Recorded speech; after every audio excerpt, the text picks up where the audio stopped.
viewers, today we have Mr. Maximo Cosmos, a 78 years old entrepreneur from Cabiles City, the owner of Maxwell Tailoring and Enterprises. Let's know his background story on how to become an entrepreneur. Here are our first question, sir. How did you start your business, bro? Actually, no, it is a very, very long story because I started this business as a tindero or salesman ba dito, kabulig ako, kabulig. For how many years?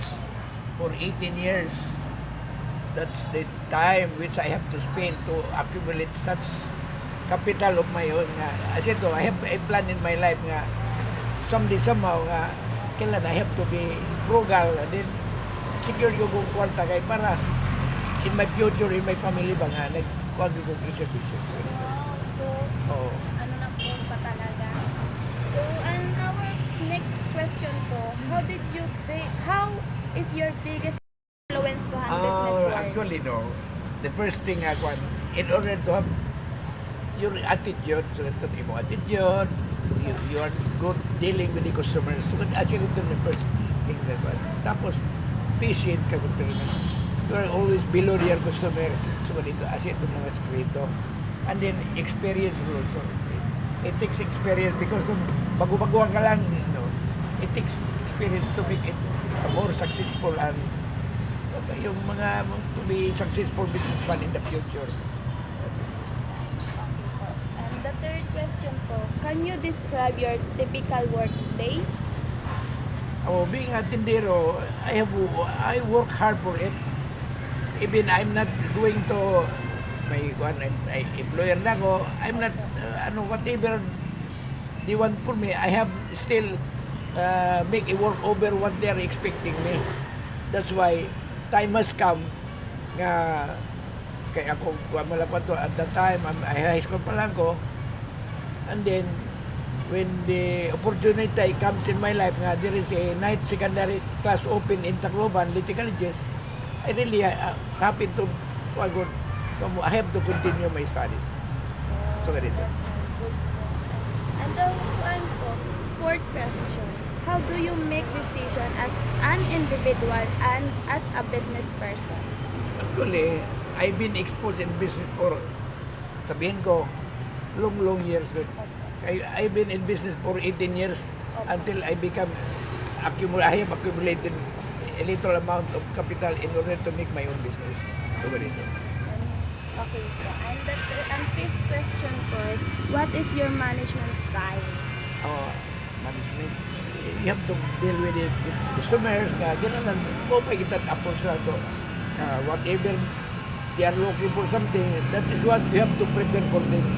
They are not selling what they are not want to give from us. Kinalan, kung ano kinalan customer, that is what we are doing. So next question is, how do you handle failure? Time in failure, we learn a lesson on that. That's why whatever failure, because life that is always, unless somebody has told you nga, so ganito mga pagyan nga, so you can skip that mga failure. But if you are only not thinking na, so you have to do it yourself, and then kiring pa na to, there is always a lesson for a failure. Kiring pa, experience teaches na ganito. So next is, what is your greatest strength as an entrepreneur? I think I'm always saying my customer ababod lang nga so dito ako nakita ko rin siya ko labaw ko nila ako. So what they are demanding something, I have to lista na ko kung they are going to buy it's also regular, and at that time nga they are also keep coming because whatever their demand, I have to buy and then sell it to them. Next is, what are your company's goals? Ako, my company, Max Ross. That is the one name connected. I am Max and my wife is Ross. That is Max Ross. So sweet naman po. So next is, what are your next steps in the business world? Next step. So our plan is time has come when the time has gone by going something, we grow our business, so then you have to increase also your thinking baga. So then, what are you doing? Especially, you have to increase your worker, and then your worker must have to deal with customers na dili kay sa ilang balyo-balyo ko kanang atong helper nga so di ka not be adjust ba kinala ang ako mga trabante mag-ihay ito na ako don't know how to nga yung ang gusto ko rin para lang ang aram ko nga kinala so ganito pa yung mga atong customer that is we are dala kita nabubuhay sa customer pag wala customer wala na tayo. So the last question is, what is the best piece of advice can you give to the young and wannabe entrepreneurs? So, I think the best thing is that first, you must have to be experienced. It takes time for you to experience how to handle business. Because the moment nga you are already mature in how you know how to deal with it.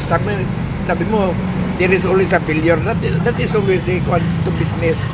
We sometimes we are succeed, sometimes we failure. But the failure do not stop if you try to make it experience yourself. And this is kinano i-change mo nga maikantukat mo pa nga.